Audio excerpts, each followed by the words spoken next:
Hello friends, आप देख रहे हैं मेरे YouTube channel RK education class. Friends, आज हम पढ़ेंगे BA programme second year third semester political science comparative politics chapter 2 का पार्ट 1 मैं ऑलरेडी अपलोड कर चुकी हूँ। अगर आपने वो नहीं देखा तो उसका लिंक डिस्क्रिप्शन में दे दिया है। सेकेंड, आज हम पार्ट 2 पढ़ेंगे, लोकतांत्रिक क्षेत्र, प्राकृतिक और वर्ण व्यवस्था।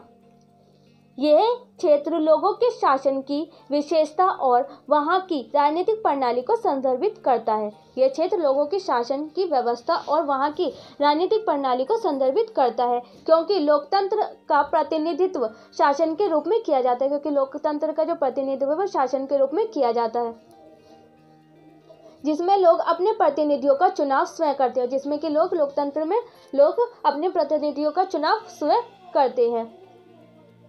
डेमोक्रेसी शब्द ग्रीक शब्द डेमोस से आया है, जिसका अर्थ है लोग।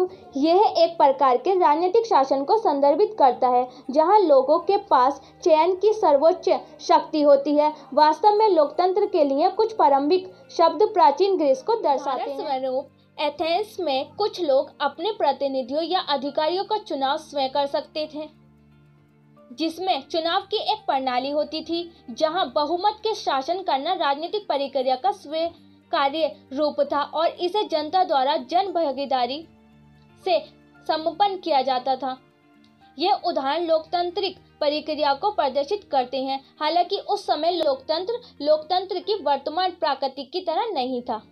लेकिन जो उस समय का जो लोकतंत्र था, जैसे कि अब लोकतंत्र है, वैसा नहीं था।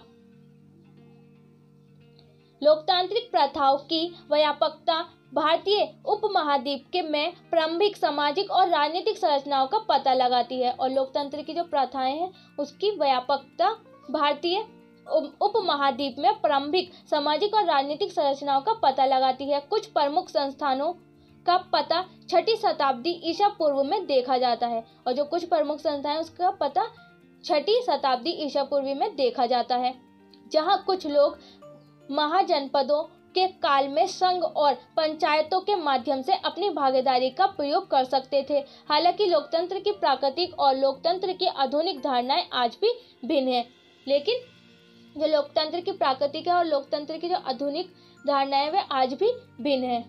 जैसे जैसे हम प्राचीन काल से दूर जाना शुरू करते हैं, हम देखते हैं कि राजनीतिक, सांस्कृतिक और आर्थिक परिवर्तन होने लगे हैं। और जैसे जैसे हम प्राचीन काल से दूर जाने शुरू करते हैं तो हम देखते हैं कि राजनीतिक, सांस्कृतिक और आर्थिक परिवर्तन होने लगे हैं। वैसे वैसे राज्य के प्राकृतिक और राजनीतिक शासन की प्राकृतिक में भी परिवर्तन होने लगे हैं। और वैसे वैसे ही राज्य की प्राकृतिक और राजनीतिक शासन की प्राकृतिक में भी परिवर्तन होने लगे हैं। उदाहरण के लिए मध्य युगीन काल में राजनीतिक शासन की प्राकृतिक यूरोप में पूर्ण जागरण और अत्यंत वेस्टफेलिया 1648 की संधि जैसे घटनाओं से बहुत प्रभावित हुई, जिसने क्षेत्रीय राज्य के साथ आधुनिक राज्य की धारणा को औपचारिक रूप से परिभाषित किया। आखिरकार संयुक्त राज्य में अन्य महत्वपूर्ण घटनाएं, जैसे कि बिल ऑफ राइट्स 1789 का पारित होना, लोकतांत्रिक धर्मों के विकास के ऐतिहासिक विकास था। और लोकतांत्रिक धर्मों के लिए यह विकास ऐतिहासिक विकास था। 1798 में फ्रांसीसी क्रांति ने भी एक महत्वपूर्ण भूमिका निभाई। और 1798 में फ्रांसीसी क्रांति ने भी एक महत्वपूर्ण भूमिका निभाई, जिसने प्राचीन शासन को समाप्त करने के बाद संवैधानिक राजतंत्र की स्थापना की। और जिसने कि प्राचीन शासन को समाप्त करने के बाद संवैधानिक राजतंत्र की स्थापना की। और माना जाता है कि आधुनिक उदार लोकतंत्र के कुछ सबसे बुनियादी पहलुओं को भी रखा गया। और माना जाता है कि आधुनिक उदार लोकतंत्र के कुछ सबसे बुनियादी पहलुओं को भी रखा गया।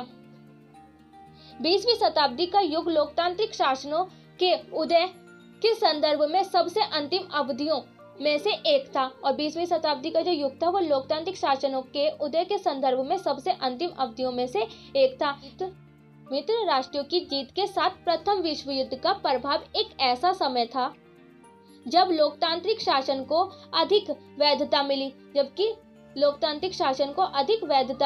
लेकिन युद्ध के समय और सहयोगियों की जीत के बीच शांति कुछ ही समय के लिए थी। लेकिन युद्ध के समय सहयोगियों की जो जीत थी के बीच शांति कुछ ही समय के लिए थी, जिसमें लोकप्रियता तो थी वो सत्तावादी शासन की थी। उदाहरण के लिए जर्मनी में नाजीवाद का उदय, जिसे उदाहरण से हम समझ सकते हैं जर्मनी में नाजीवाद का उदय, और इटली में मुसोलिनी का उदय होना 20वीं सदी में सत्तावादी शासन के कुछ महत्वपूर्ण उदाहरण हैं। शीत युद्ध भी एक ऐसा दौर था जब कम्युनिस्ट और पूंजीवादी वर्ग के बीच होने वाले संघर्ष ने कई देशों में राजनीतिक शासन की प्रकृति को प्रभावित किया। इसके अलावा अन्य राजनीतिक घटनाक्रम जैसे कि कम्युनिस्ट यूएसएसआर में स्टिलिनवाद की प्रमुखता ये दर्शाती है कि कैसे सत्तावादी राज्यों ने अधिनायकवादी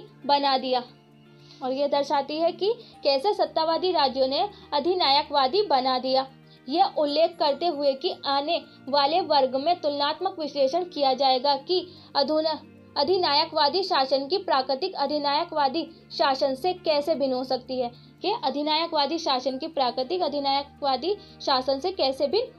है, कैसे डिफरेंट हो सकती है।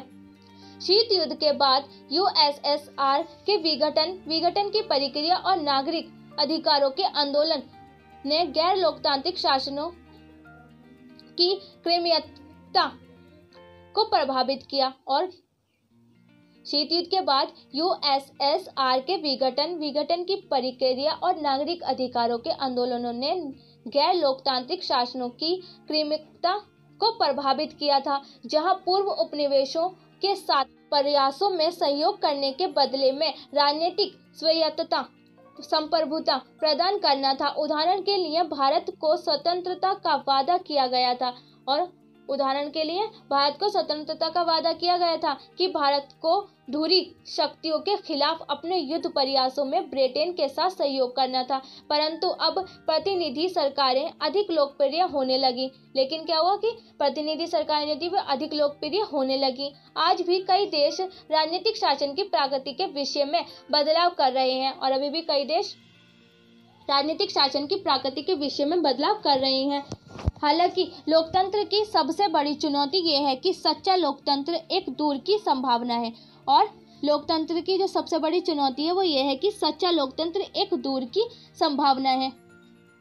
निहित स्वार्थों और लोक लुभावन शासनों द्वारा लोकतंत्र के विनियोजन ने लोकतांत्रिक राजनीतिक व्यवस्था के उद्देश्य का वास्तविक रूप ही छीन लिया। जो उनका उद्देश्य था उसका वास्तविक ही रूप ही छीन लिया।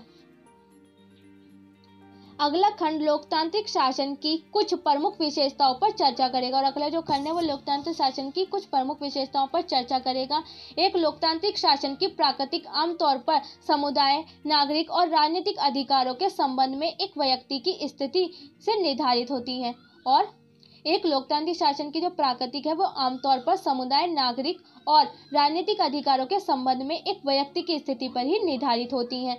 जब हम रोजमर्रा की भाषा में लोकतंत्र की बात करते हैं तो हम बहुमत के नियमों को लोकतंत्र के बुनियादी सिद्धांतों में से एक के रूप में संदर्भित करते हैं, जो लोगों के शासन का तात्पर्य बताता है। सार्वभौमिक वयस्क मताधिकार और मतदान के अधिकार किसी भी लोकतांत्रिक शासन के मूल का गठन करते हैं। हालांकि बहुसंख्यक शासन स्वाभाविक रूप से ये नहीं कहता कि राज्य लोकतांत्रिक हो सकता है। एक सच्चे लोकतंत्र का अर्थ विशेष रूप से विविध जाति और धार्मिक रचना वाले देशों में जातीय और धार्मिक अल्पसंख्यकों की चिंताओं को सुनिश्चित करना है।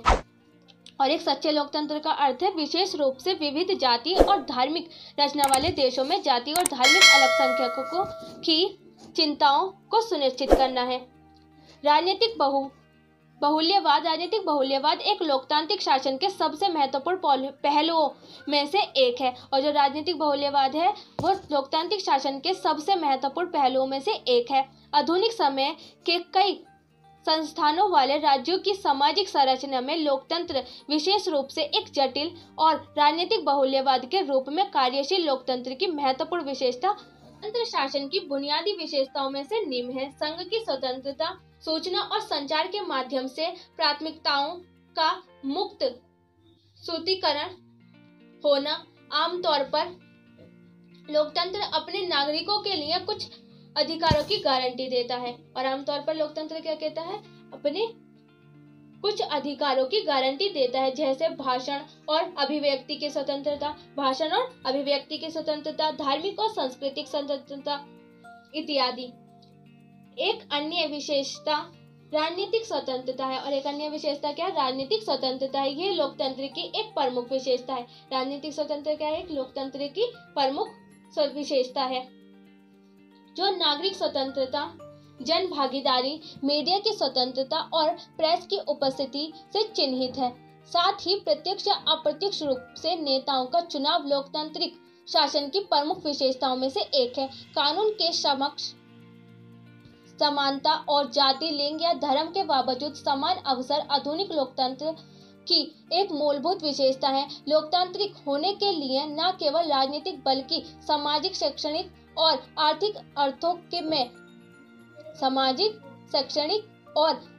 अर्थों में अवसरों की समानता भी शामिल है।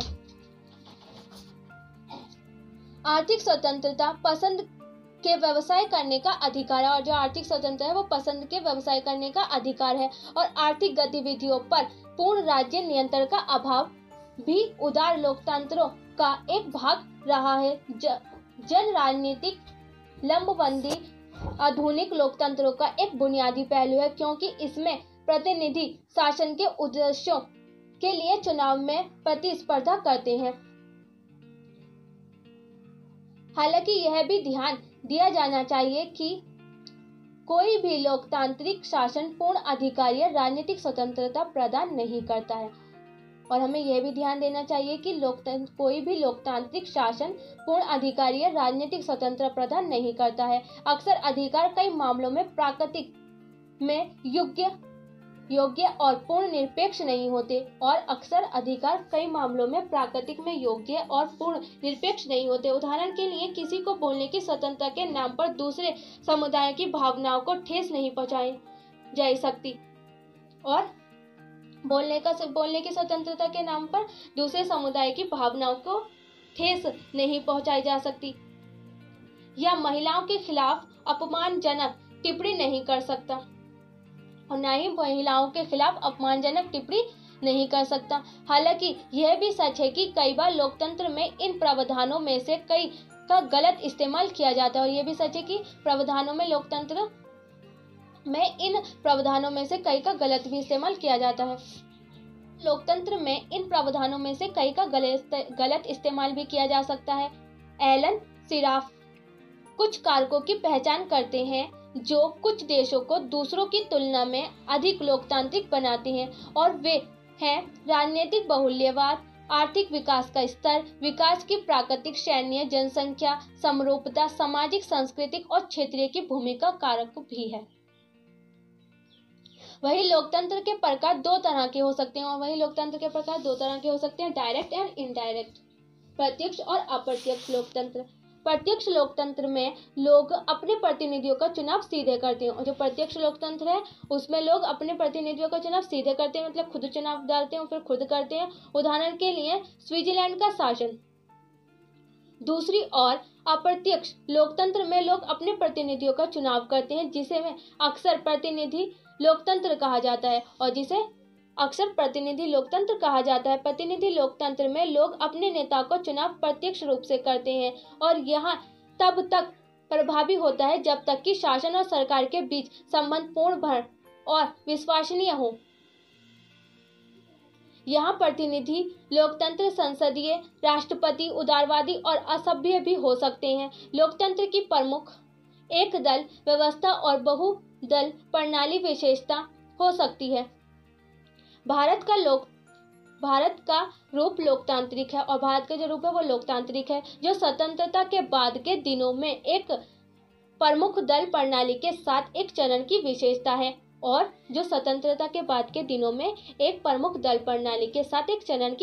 है और समय के साथ क्षेत्रीय दलों और गठबंधन की राजनीति का उदय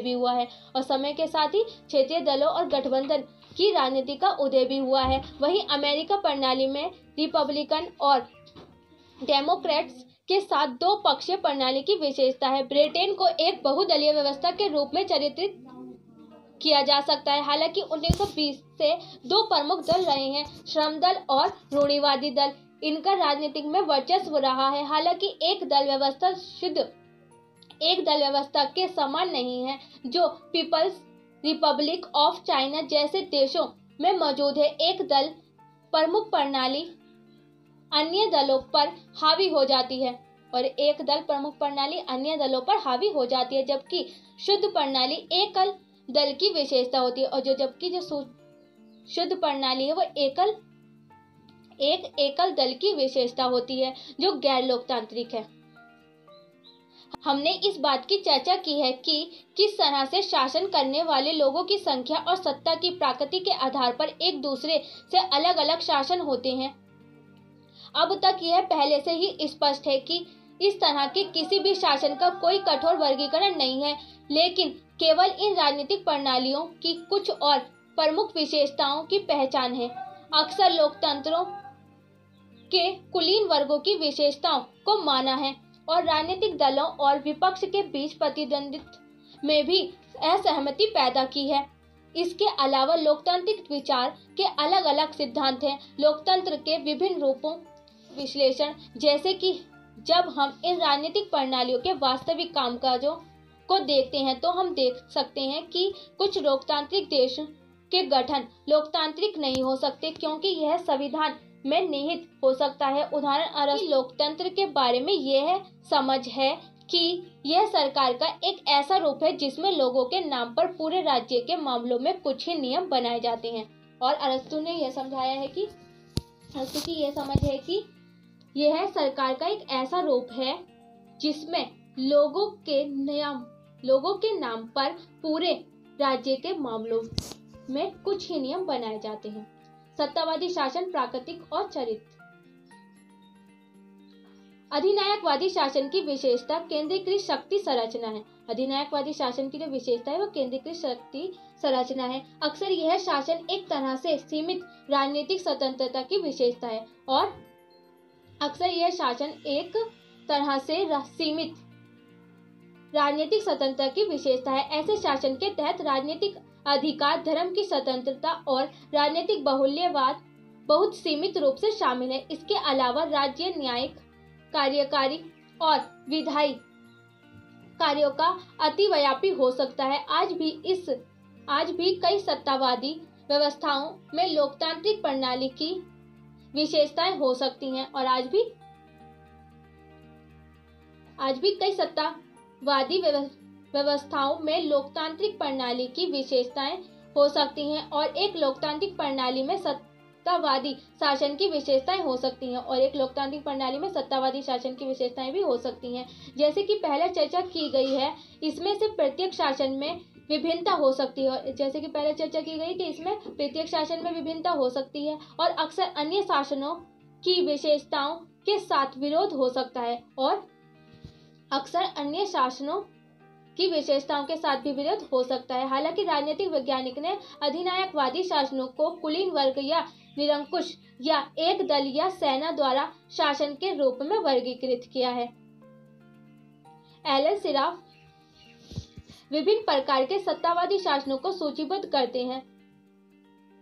करता है जो पारंपरिक सैन्य लोकतांत्रिक से लेकर चुनावी सत्तावाद तक हो सकता है। पारंपरिक सत्तावादी शासन वे है जो संरक्षक ग्राहक संबंध पर आधारित है और पारंपरिक सत्तावादी शासन वे है जो संरक्षक ग्राहक संबंध पर आधारित है और नौकरशाही सैन्य तंत्र वे है जो नौकरशाही संरचना के माध्यम से और खुद को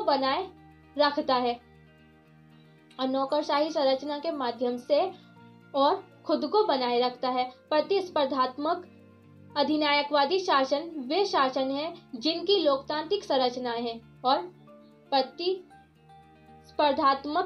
अधिनायकवादी शासन वे शासन हैं जिनकी लोकतांत्रिक संरचनाएं हैं लेकिन उनके कामकाज में अधिनायकवादी हैं। साथ ही जैसे कि पिछले वर्गों में चर्चा की गई, अधिनायकवाद अपने चरम रूप में एक अधिनायकवादी राज्य का आकार लेता है। सत्तावादी शासन की कुछ मूलभूत विशेषताओं की चर्चा नीचे के खंड में की गई है। दूसरी ओर सत्तावादी शासन में एक बहुत ही नियंत्रित शक्ति संरचना होती है। इसमें आमतौर पर एक केंद्रीकृत संरचना होती है। यह केवल राजनीतिक शक्ति नहीं है जो केंद्रीकृत है, अपितु आर्थिक शक्ति भी है। और यह केवल राजनीतिक शक्ति नहीं है जो कि केंद्रित है, अपितु आर्थिक शक्ति भी अत्यधिक केंद्रित हो सकती है। और सत्तावादी शासन का एक मुख्य पहलू यह है कि इसमें राजनीतिक बहुलता का अभाव है। इस तरह के शासन में किसी भी विरोध या वैकल्पिक संस्थानों की उपस्थिति को समायोजित करने की भावना का अभाव है। अधिनायकवादी शासन विविध जातीय और धार्मिक चरण के काम सहिष्णु है। इस तरह के शासन हिंसा या जबरदस्ती के उपयोग पर कायम है। और जो इस प्रकार के शासन है वो हिंसा या जबरदस्ती के उपयोग पर कायम है। राज्य के हुक्मरानों का कोई भी पालन करने राज्य के हुक्मरानों का कोई भी पालन न करने पर बहुत कठोर दंड दिया जा सकता है। और राज्य के जो हुक्मरान हैं उनका कोई भी पालन न करे तो उनको बहुत ही कठोर दंड दिया जा सकता है। जैसे कि गुप्त हत्याएं, गिरफ्तारियां। उदाहरण के लिए हिटलर के शासनकाल के दौरान नाजी जर्मनी एक व्यापक जासूस और निगरानी प्रणाली पर आधारित था और अक्सर किसी भी विरोध या अन्य विचारधारा को दबाने के लिए बल का सहारा लेता था। यह अक्सर एक राजनीतिक शक्ति से अनिश्चित शासन द्वारा चिन्हित किया जाता है। अक्सर सत्ता के दुरुपयोग के माध्यम से अपनी स्थिति बनाए रखता है। ऐसा नेता अक्सर सत्ता में आते हैं, जरूरी नहीं है कि उनका चुनाव ही करके उन्हें लिया जाए, वो सहमति दे, लेकिन अक्सर सत्ता के पदों पर जबरदस्ती लोक लुभावन प्रचार के जरिए कब्जा कर लेते हैं। इस तरह के नेता मास मीडिया और भाषण की स्वतंत्रता पर पूर्ण नियंत्रण के साथ नकली सूचनाओं का प्रचार प्रसार करके सत्ता में बने रहते हैं। इसलिए नियंत्रित मीडिया और प्रेस की स्वतंत्रता ऐसे शासनों की एक और विशेषता है। अधिनायकवादी शासनों की समिति नागरिक स्वतंत्रता ही विशेषता है और नागरिकों की स्वतंत्रता को नियंत्रित करने के प्रयास किया जाता है। भीड़ पर राज्य के दमन के उपयोग के कारण राजनीतिक मामलों में बड़े पैमाने पर एकत्रीकरण होना और राजनीतिक मामलों में बड़े पैमाने पर भागीदारी का अभाव बन जाता है। इतिहास में कई सत्तावादी शासनों के उदाहरण थे। हालांकि दूसरे विश्व युद्ध के अंत के साथ कई देश अधिनायकवाद से लोकतंत्र तक चले गए। बल या जबरदस्ती के उपयोग से सत्ता में इस तरह के शासन चल नहीं पाए हैं। हालांकि यह एक महत्वपूर्ण कारक रहा है। उदाहरण के लिए पोल पॉट को 2 मिलियन कंबोडिया, गांधी और प्रोजेस्करी 2007 को मारने के बाद सत्ता से बाहर कर दिया गया था। वहीं डिकोलोनाइजेशन की समाप्ति, शीत युद्ध की समाप्ति, सोवियत के पतन जैसे कारकों ने सत्तावादी शासन से हटने के उत्प्रेरक के रूप में काम किया। 2010 में अरब स्प्रिंग और घटना थी और 2010 में अरब स्प्रिंग एक और घटना थी जो ट्यूनीशिया में शुरू हुई, जो कि किसमें हुई? ट्यूनीशिया में शुरू हुई और लीबिया और मिस्र जैसे कई देशों में फैल गई, जिसने सत्तावादी शासन को चुनौती दी। हालांकि आज भी उत्तर कोरिया और पीपुल्स रिपब्लिक ऑफ चाइना जैसे कई सत्तावादी शासन मौजूद हैं और हालांकि आज भी उत्तर कोरिया और पीपुल्स रिपब्लिक ऑफ चाइना जैसे कई सत्तावादी शासन मौजूद हैं। संक्षेप क्या है? अंत में हम यह समझने की आवश्यकता है कि शासन के प्रकारों के वर्गीकरण का कोई कठोर तरीका नहीं है। शासन की शासिता, नागरिक और राजनीतिक स्वतंत्रता, सरकार के विभिन्न अंगों के बीच संबंधों की प्रकृति के आधार पर राजनीतिक वैज्ञानिकों के शासन को वर्गीकृत किया है कि राजनीतिक